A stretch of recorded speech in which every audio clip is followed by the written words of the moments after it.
In this video, let's learn the double uni knot. This knot is one of the simplest knots you can use whenever you need to connect two lines together and is extremely easy to tie because it's basically one knot tied 2 times. This knot can be used to connect braided fishing line to monofilament or fluorocarbon line and any combination of those. But that being said, there is one situation where this knot should never be used, so make sure you watch all the way to the end of the video so you don't make that mistake. Alright, so the very first step of this knot is obviously to get the 2 lines that you want to connect together. In this case, I have a 30-pound fluorocarbon line and a 50-pound braided line. This is a very useful knot for tying these types of lines together if you're tying this leader line onto your braid, or if you want to add more braid onto your spool. It's a very small knot on braid, and so you can tie braid to braid as well. So what you want to do is you're going to first overlap these lines and give yourself several inches of overlap on each side. 8 inches or so is what I like to have. So once I have my overlap, I'm going to pinch both of these lines together here in the middle.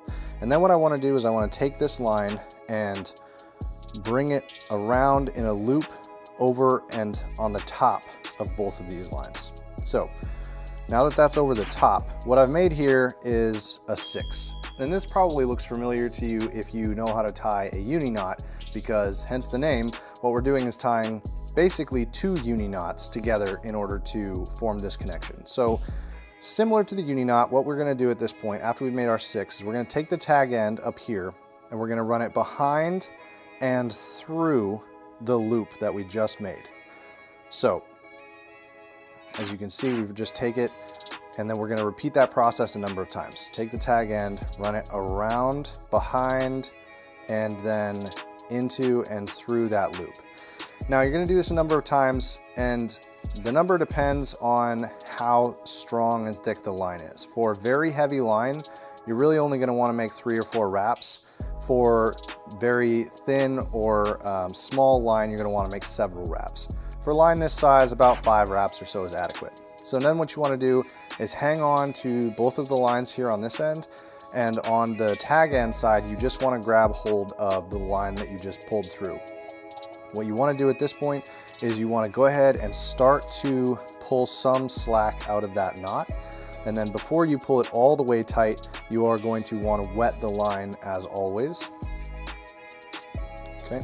Once the line is wet, you can get a good grip on the tag end and then both of the lines on the other side, and go ahead and draw that knot all the way tight as much as you can tighten it down. And you can even pinch the end of the knot and kind of stack it on itself. But don't worry too much about how neat this looks, because once the knot is complete, it'll draw itself together. Now what you want to do is take your other side, which you have a bunch of tag end, and if you have far too much tag end, you can simply slide this knot further down. So you're moving the knot along the braid, or vice versa. If you need more tag end to work with and you're too narrow, you can just simply grab and pull to give yourself more tag end. Now what you want to do is the same process, but mirrored. So I want to lay it on top, create my opposite 6 in this case. So once again, I pinched both lines together. I took this line and I ran it on top of both. And I've made my kind of opposite 6 right there. Now what I want to do is I want to go ahead and start doing my wraps. So I'm going to bring it from behind and through the loop. 1, 2, 3, 4, and 5 times. Because this is braid and probably a little bit thinner, I could easily do a 6th run through and that's not going to hurt anything. And one note here is I want to make sure all of this is on the far side of what I've already created. Because if this loop gets tangled up in here or is on this side, obviously this knot is not going to work properly. So now what I'm going to do is take the tag end and begin to draw this tight. Before it gets all the way tight, I want to wet the line. And while that's happening, if this video has been at all helpful to you, hitting that subscribe button really helps the channel and I very much appreciate it. Once the line has been wet, I can draw this knot pretty tight on itself, and it's braid, so it's going to fall into place quite well.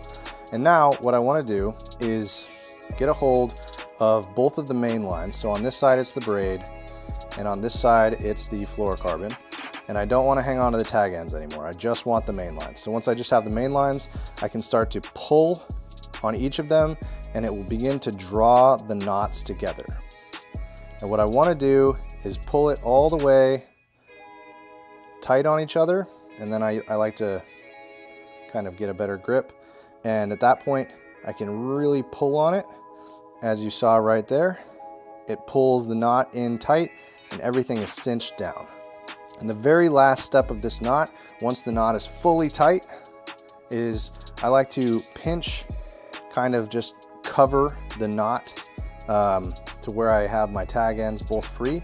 And then what I'll do is take my favorite pair of clippers, clip both tag ends, like so.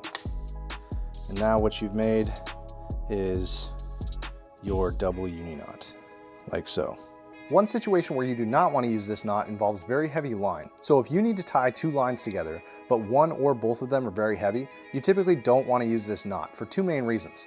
The first is that it's sometimes difficult to get heavy monofilament or fluorocarbon line to fully cinch down on itself, and if you're tying that line to braid, the braid sometimes has a tendency to partially or fully slip through the heavier line, which can completely compromise the knot. The second reason is, even if the knot is completed and holds up, it can be quite large and difficult to reel through the eyelets on your rod, and it can cause problems on the spool of your reel. There is a knot which provides a much better connection between heavy line and light line and causes none of those problems, so click on this video here to learn how to tie that knot. And thanks a lot for watching.